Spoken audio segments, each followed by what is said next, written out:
नमस्कार, the such India आप देख रहे हैं। आपके साथ मैं हूं आदित्य कुमार।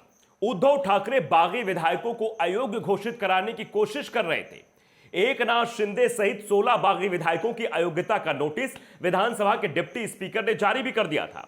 उद्धव विधायकों को अयोग्य कराने के साथ अपनी सत्ता बचाने की तैयारी में थे। विधायकों की अयोग्यता पर तो सुप्रीम कोर्ट ने रोक लगा दी, लेकिन बागियों के खेल से उद्धव की कुर्सी जरूर चली गई। और अब उद्धव ठाकरे के बेटे आदित्य ठाकरे की विधानसभा सदस्यता पर भी खतरा मंडरा रहा है। खतरे में उन विधायकों की सदस्यता भी पड़ गई है जो उद्धव के साथ मजबूती से खड़े हुए हैं, क्योंकि विधानसभा अध्यक्ष अब राहुल नार्वेकर बन चुके हैं और उनके फैसले शिवसेना को परेशान करना शुरू कर चुके हैं। एकनाथ शिंदे भी अब उद्धव ठाकरे के करीबियों पर कार्रवाई की तैयारी में जुट गए हैं। उनके तेवर शिवसेना विधायकों को लेकर साफ हैं, या तो आप हमारे साथ हैं या हमारे खिलाफ हैं। हमारे यानी कि शिंदे के साथ हैं तो विधानसभा की सदस्यता बची रहेगी, खिलाफ हैं तो आपको अयोग्य ठहराया जाएगा। अध्यक्ष पद के चुनाव में शिवसेना के जिन विधायकों ने राहुल नार्वेकर को वोट नहीं दिया, अब उनकी सदस्यता मुश्किल में फंसती दिख रही है।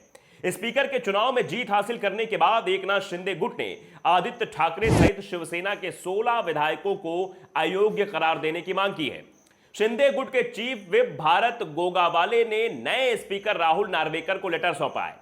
लेटर में कहा है कि 16 विधायकों ने व्हिप का उल्लंघन किया है, इसलिए उनकी सदस्यता रद्द की जाए।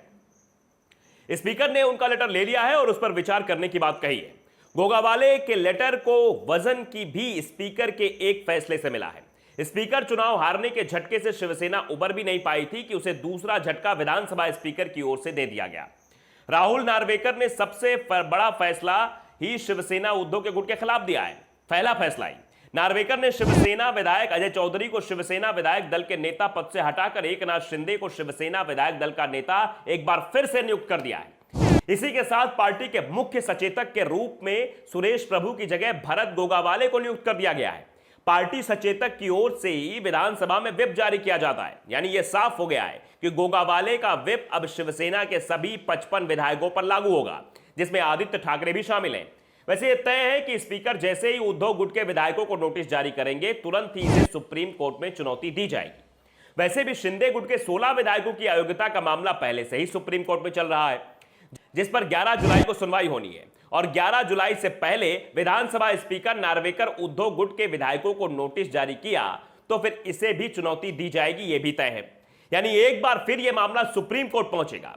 वैसे शिंदे शुरुआती परीक्षा को तो पास कर चुके हैं और इसमें वो उद्धव ठाकरे पर भारी पड़ रहे हैं। पहले दिन बीजेपी के राहुल नार्वेकर ने स्पीकर पद के चुनाव में शिवसेना के राजन साल्वी को भारी अंतर से हराया, तो यह साफ हो गया कि शिंदे के लिए अब विश्वास प्रस्ताव जीतना सिर्फ औपचारिकता ही रह गई है। लेकिन निगाहें स्पीकर के फैसले पर थी, जो शिंदे के पक्ष में आना शुरू हो गए हैं। ऐसे में अब सभी की निगाहें 11 जुलाई को सुप्रीम कोर्ट में होने वाली सुनवाई पर टिक गई है।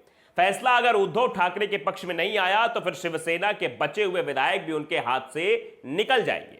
आदित्य ठाकरे या तो अयोग्य करार दिए जाएंगे या फिर उन्हें विधानसभा से इस्तीफा देना पड़ेगा, यानी विधानसभा में उद्धव गुट का कोई भी विधायक नहीं बचेगा।